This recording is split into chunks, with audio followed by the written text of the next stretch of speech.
The conflict between Iran and Israel is one of the most complex and long-standing geopolitical rivalry in modern history. And what makes it unique is that it is not a traditional war, but rather a conflict that has evolved over decades through ideologies, proxy wars, covert operations, and now increasingly direct confrontations. Interestingly, before 1979, Iran and Israel were not enemies at all. Under the rule of the Shah, Iran maintained informal yet significant cooperations with Israel in areas like trade, intelligence sharing, and regional strategy, which can be understood as a phase of strategic alignment without any formal alliance. However, everything changed in 1979 with the Islamic Revolution in Iran, which replaced the monarchy with an Islamic Republic, and the new leadership declared Israel illegitimate, leading to complete collapse of relations and the beginning of deep ideological hostility. Moving into the 1980s and 1990s, the nature of this rivalry transformed into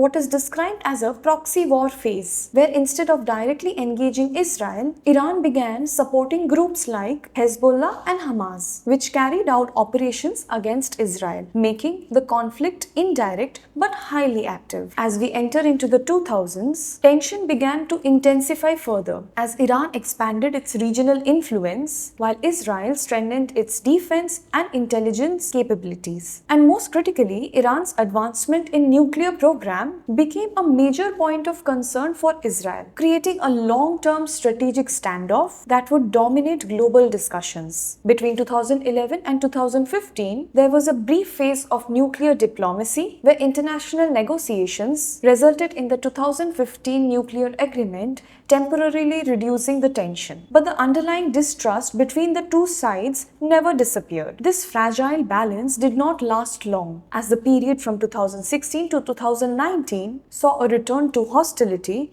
with the weakening of the nuclear deal, increased sanctions on Iran, and rising religion instability, effectively ending the diplomatic phase and pushing both sides towards confrontation. A major turning point came in 2020 with the killing of the Iranian general Qasem Soleimani, which significantly escalated tensions, prompting Iran to adopt a more aggressive military posture while Israel expanded its covert operations, making the conflict far more volatile and increasing the risk of open war. From 2020 to 2024, the conflict entered into what was called a shadow war phase, characterized by cyber attacks, sabotage missions, target killings, and maritime incidents, where both the countries engaged in low-intensity conflicts without officially declaring war. However, this pattern began to shift in 2025 when the conflict started becoming more direct. With missiles and drone exchanges increasing, the proxy conflicts expanded, marking a transition from covert engagement to semi-direct confrontation. The situation reached its most serious escalation in 2026, particularly on February 28th, when large-scale coordinated strikes targeted Iranian military and nuclear sites, resulting in death of Iran's supreme leader Khamenei, an event that fundamentally altered the power structure within Iran and marked the most intense phase of conflict. In the immediate aftermath, Iran activated its emergency constitutional mechanism and established a temporary leadership council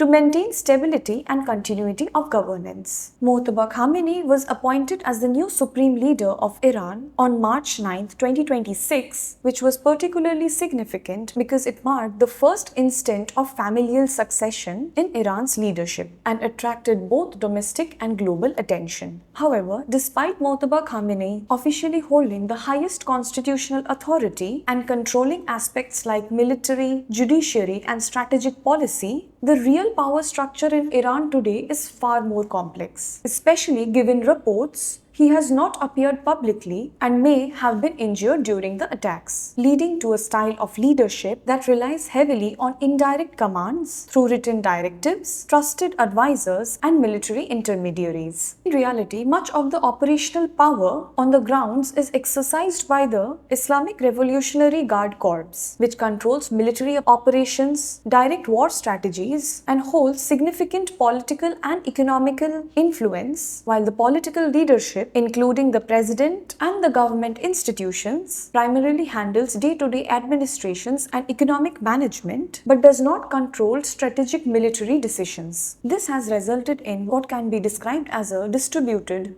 or hybrid power model, where authority is shared by the supreme leader, military leadership, and political institutions, making the governance structure more complex and less centralized as it seems on paper. As of April 2026, tension between Iran and Israel remain extremely high, with periods of escalation and temporary pauses and continued involvement of regional actors, raising concern about possibility of further escalation.